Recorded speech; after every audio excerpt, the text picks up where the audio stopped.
Kaya is here! Hello mga kapuso! Ako po si Angela, ang leader ng Kaya. Hello, this is your charismatic member, Therese. Hey, what's up? Chiga Alexa.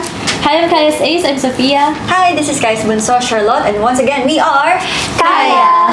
Siguro po, pinaka-thankful po kami dalawa ni Charisse yung nakapag-debut po yung Kaya noong April 8 sa P-Pop Con din po yung first stage namin. So, sa Araneta po yun. So, ang gandang opportunity and experience po nun sa Kaya. Ano pa bang, masayang moment na nangyari? Yung nakaka-love natin si Sir Jose Marichan. Yes, ano po kasi 'di ba parang every Christmas talagang nilook forward natin si Sir Jose Marichan. And then yun, meron na po kaming kanta talaga na nandun po yung namin boses namin, sobrang malaki achievement po for us.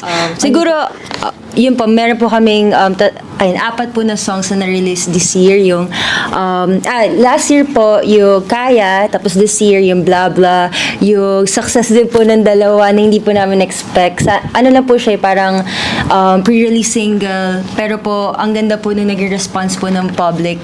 And also yung Perfect Christmas, and yung sa Spotify monthly listeners po namin, tumaas po siya ng 160,000. So we're very thankful po sa Zaya po and sa mga listeners po namin, yan, nationwide and worldwide.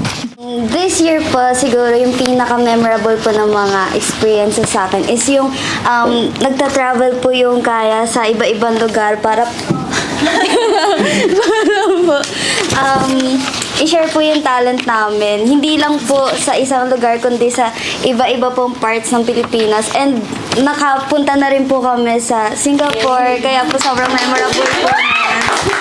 Yung pinaka-unforgettable na moment ko this year. Actually, hindi lang siya moment. Parang moments siya kasi since nag-pandemic, parang hindi tayo nakapag-events masyado. So, hindi kami nakakapag-perform on stage, ganyan. So, this year lang kami nakapag-perform ulit ng may live audience, ganyan. So, I think ayun yung pinaka-memorable sa akin aside sa mga problema dumating sa buhay ko this year.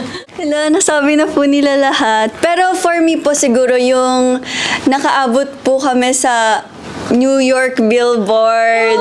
Slay! Kasi paano po siya, from Spotify po. And isa po kami sa mga artist na na-feature for Spotify Radar. And kasama po namin dun yung mga iba pang artist po na mga babae. So, abante babae. Slay. So, ayun po, yun po yung pinaka-unforgettable moment for me.